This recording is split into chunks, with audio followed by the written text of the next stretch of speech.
round. The team that will be going to London is official that they have already been crowned. Can you actually tell us a little bit who are these winners in the ladies category and what are we expecting from them? Because I know it is a jovial team and they're very, very happy on that end.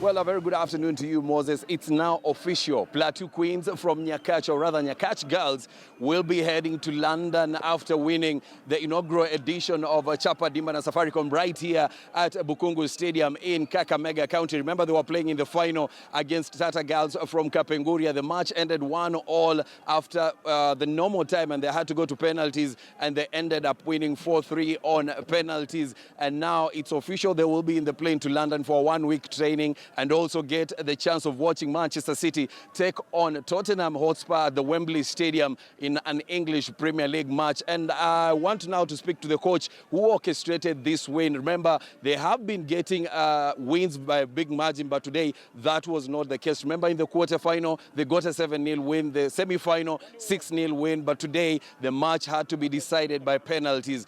Good afternoon, Coach Edwin. Good afternoon. How are you doing? I'm very fine. How was the match? Very hectic? The match was very tough, but we managed to get our target. Yesterday when we were speaking, you said that you anticipate more goals in the match, but that was not the case today. Now we had to change the strategy in the morning because going for goals would have meant that we play a more attacking game, which would have made us be disadvantaged by our opponents who are also very fast runners. So we just went for a simple win. Yeah. Did you see the goals coming in the way they did? You know, first the first goal of the match was an own goal, then they had to equalize, then go for penalties. Did you see that coming? I saw that coming because the pressure that we had piled on them meant that sooner or later they were going to crack. So how does it feel now that you've won this tournament? It's not a special feeling because this is something that we knew.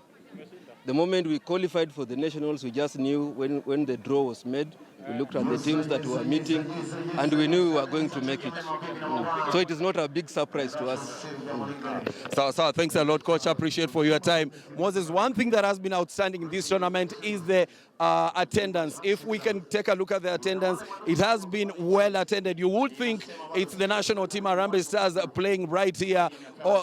Thousands have turned up to watch the national finals of this tournament, and it has been well attended, and the attendance goes more than what you see in the Kenya Premier League matches. So now let's speak to the people that were on the ground playing. They're right here eating, and we'd like to go to them, get to know what they have to say. Remember, Mercy Akinyi has 7 goals in this tournament. She scored 4 in the semi-finals, 2 in the quarterfinals, and right now she had 1. She scored the winning penalty, and now she's the top scorer of this tournament. So we'd like to speak to them. They're right here eating, and we'd like to speak to them, get to know from them, you know, how the match was, and they're right now cooling down. And these are the ladies that have just won the national finals of Chapa Dimba National Finals, and they are on now. They will be taking part in the they will be going to London, rather, and we'll get to speak to them. The man, or rather the player of the match, was the goalkeeper, who also happens to be the captain,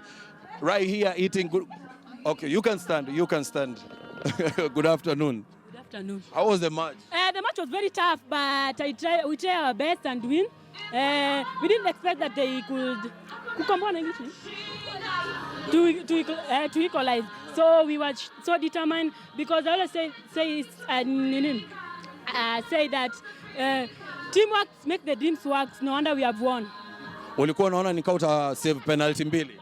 Niko very sure because I've trained for it and determination, and I'm very confident.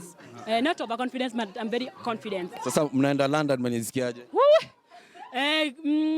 I can say that I'm feeling good. We are feeling good, senior. So we are very happy, and we are very happy to meet Wanyama. Well, as you can see, she's overwhelmed with joy. Right here, they are eating, and I'm looking for the top scorer of the tournament, Mercy Akinyi. Mercy, let's speak to her. Mercy Akinyi, the top scorer of the tournament, 7 goals so far. She scored the winning goal. Mercy, how does it feel? Top scorer, 7 goals. I feel very good. It's all about determination and hard work. Ndio maana tumefika hapa. Nashukuru Mungu sana for those goals, and I hope nitafika mbali. Sasa unaenda London, unajisikiaje? Na feel poa na naenda, I hope tu nitapata timu huko nibaki huko. Na ambition zako saizi ni gani? Uko shule unaona una plan kuchezea club gani Kenya ama unataka kuchezea national team? Mimi nataka tu ni train hard, niende nicheze abroad, nicheze professional football na nicheze timu za nje. Sawa sawa, asante and congratulations for winning. That is the winning team, Nyakach girls, or they are called Plateau Queens, who are right now taking their lunch. Remember, they win 1 million shillings for winning the national finals, and they will be going to London. Earlier on, we spoke to FKF CEO, that is Mudhomi, and he said that he's been impressed by what he's seen at this tournament. And take a listen to what he had to say. We feel we've had a very successful tournament throughout. For the period it has been running, it's been marked with a lot of great attendances at the grassroots, some good football, and a lot of talent exposure has been brought to the fore, and that is what we aimed to do with Chapa Dimba and Safaricom. It's a number of things. I think the biggest would be ownership, community ownership. The people who are here have traveled to come and support their teams. Because this is a team that's in the community. A lot of times our clubs at the top level, they don't have they're not connected to the community. So they are standalones and there's no community behind it. But you talk about a happy team there, and Robinson Okenya is actually putting it in black and white, and how jovial. You've seen how jovial those ladies are, and that's just an epitome of just telling us how nurturing this young talent can be of very, very big importance in the future. It can be, and it can be thoroughly rewarding as well. The thing is, the ladies have an opportunity there to go to London and play soccer, and one of them said she hopes to sign on one of the sides there in England and stay there and play football there. It reminded me that there's a debate going on social media. Why doesn't Manchester United have a ladies team? Arsenal have a ladies team, Chelsea have a ladies team, and so on and so forth. So yeah, it's good that she's having future plans for herself already, and she's worked so hard to attain those future plans. I wish her the very best of life. I hope she signs out there in England, and not just her, the other ladies as well. There's a goalkeeper who was a lady who was man of the match. So yeah.